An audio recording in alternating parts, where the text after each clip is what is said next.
I mean पिछले एक decade में 90 ऐसे लैप्सेस हुए हैं जिसकी वजह से रिपीट एग्जाम्स हो रहे हैं।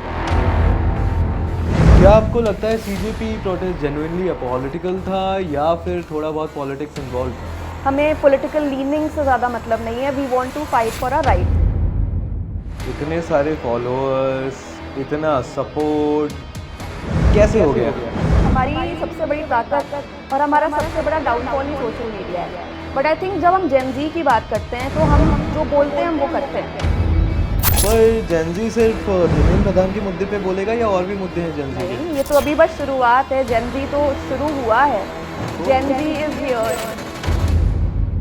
सीजेपी प्रोटेस्ट खत्म हो चुका है, धर्मेंद्र प्रधान का इस्तीफा हो चुका है, जेनजी में काफी उत्साह है। हमारे बीच हैं साक्षी। साक्षी, बताइए क्या लग रहा है आपको? मेरे को जो खुशी महसूस हो रही है वो मैं बता नहीं सकती। ये एक पर्सनल विक्ट्री के जैसे लग रहा है मुझे। तो बहुत जोश था हम में और वो जोश बरकरार है। अभी हमारी शुरुआत हुई है लेकिन हम और आगे इसको लेके जाएंगे। तो सीजेपी की कोर डिमांड सिर्फ नीट पेपर लीक तक ही सीमित थी या इसके पीछे कोई ब्रॉडर जेनजी फ्रस्ट्रेशन भी छुपा है? नहीं प्रतीक, देखिए एक्चुअली अगर आप जेन ज़ी बोलें और ये कलेक्टिव आउटरेज है हमारे साइड से, ठीक है। आई थिंक हमने ये नोटिस किया है कि ये कलेक्टिव आउटरेज आते आते आते एक बॉइलिंग पॉइंट आ गया। और आप अगर स्टेटिस्टिकली देखेंगे इस चीज़ को तो पिछले पिछले एक डेकेड में 90 ऐसे लैप्सेस हुए हैं जिसकी वजह से रिपीट एग्जाम्स हो रहे हैं। चाहे वो यूपीएससी का पेपर लीक है या वो कैट का पेपर लीक है, तो ये रहा है। बट आई थिंक ये कहते हैं ना, दिस वाज लॉन्ग कमिंग, तो ये वो चीज़ है। ऑल राइट, तो 20 जुलाई को जो सीजेपी का प्रोटेस्ट था, प्रोटेस्ट क्या मैं बोलूँगा, मार्च था पार्लियामेंट तक, उसमें जो पुलिस ब्रुटैलिटी हुई एलिजिडली, आप उसे कैसे जस्टिफाई करोगे या कैसे उसका विरोध करोगे? देखिए, जस्टिफाई मैं तो बिल्कुल नहीं करूँगी उसे। मेरे लिए बिल्कुल अनजस्टिफाइड था वो। देखिए, हम वहाँ पे वायलेंट नहीं हो रहे थे। हम वहाँ एक अपनी बात पीसफुली रखने गए थे और कॉन्स्टिट्यूशन के प्रति हमें अलाउड है पीसफुली अपनी बात रखना सरकार के सामने।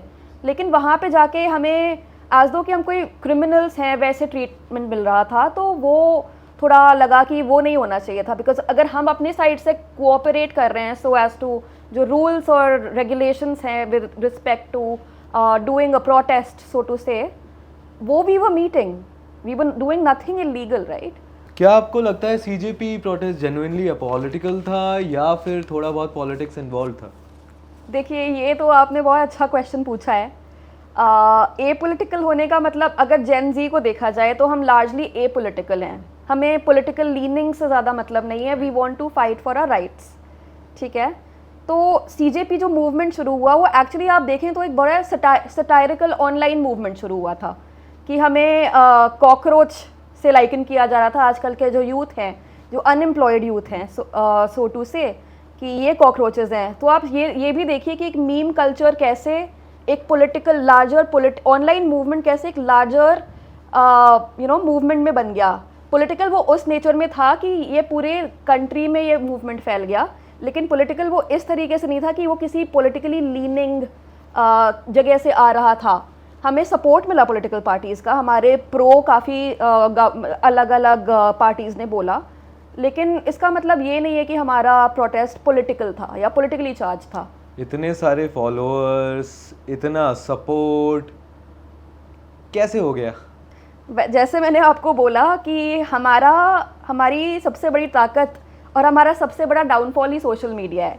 तो आप देख सकते हैं कि कैसे हमने एक मीम शुरू हुआ, एक मीम का मूवमेंट शुरू हुआ, वो कैसे एक सटायरिकल मूवमेंट बना जो कि स्नोबॉल हो गया इतने बड़े पॉलिटिकल मूवमेंट में। मतलब नो वन थॉट कि वो इतना बड़ा मूवमेंट हो जाएगा।